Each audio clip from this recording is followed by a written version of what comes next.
Hi అండి, ఈరోజు బోటి పులుసు పెట్టబోతున్నాం. ముందుగా బోటిని శుభ్రం చేసుకుని పసుపు, రాక్ సాల్ట్ వేసి ఒక 5 విజిల్ వేయించాలి కుక్కర్లో పెట్టి.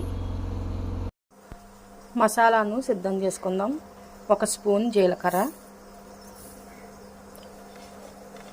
2 ఇంచులు అల్లం ముక్క చిన్న చిన్న ముక్కలుగా కోసుకోవాలి.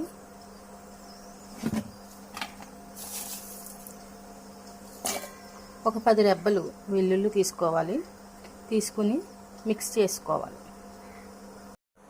మనం తీసుకున్న అల్లం వెల్లుల్లి జీలకర్రను అయితే ఇలా మిక్సీ చేసుకున్నాం.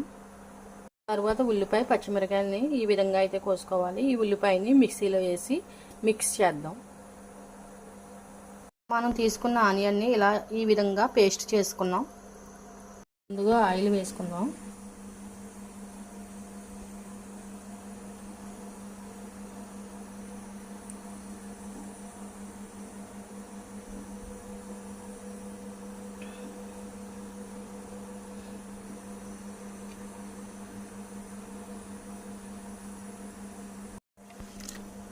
పచ్చిమిర్చి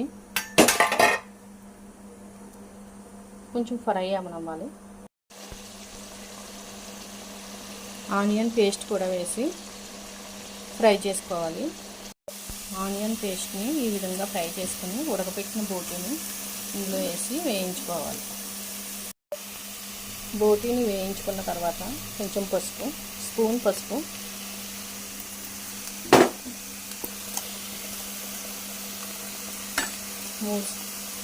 3 స్పూన్ల కారం,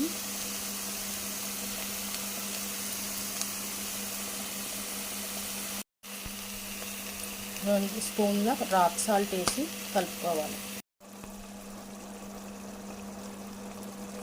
కొన్ని నీళ్లు పోసి ఉడికించుకున్న తర్వాత బోటీలో చింతపండు పులుపు వేసుకోవాలి. బోటీ పులుసు అయితే ఇలా వచ్చింది ఫ్రెండ్స్.